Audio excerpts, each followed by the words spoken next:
मोठी बातमी आहे। लॉरेन्स बिश्नोईच्या फोटो प्रकरणी गुन्हा दाखल झालेला आहे। अज्ञात लोकांच्या विरोधात अंबड पोलिसात गुन्हा दाखल झालाय। पडळकरांच्या सभेमध्ये बिश्नोईचे फोटो झळकले होते।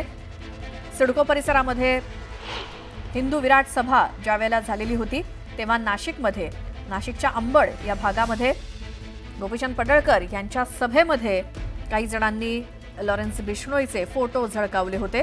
त्या संदर्भात आता गुन्हा दाखल झालेला आहे। अधिक माहितीसाठी जाऊयात आमचे प्रतिनिधी लक्ष्मण घाटोळ यांच्याकडे। लक्ष्मण, काय त्यावेळी प्रकार घडलेला होता आणि काय कारवाई झाली आहे?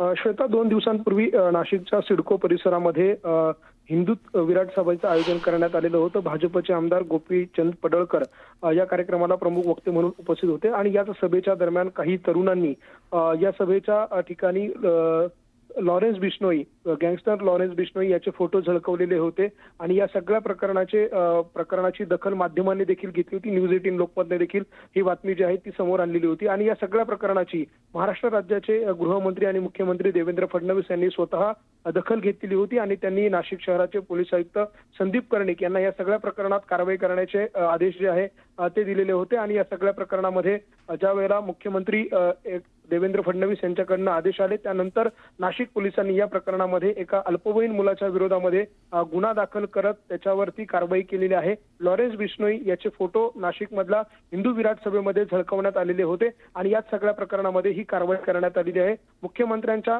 आदेशानंतर ही कारवाई करण्यात आलेली आहे। लक्ष्मण, धन्यवाद या सगळ्या माहितीसाठी।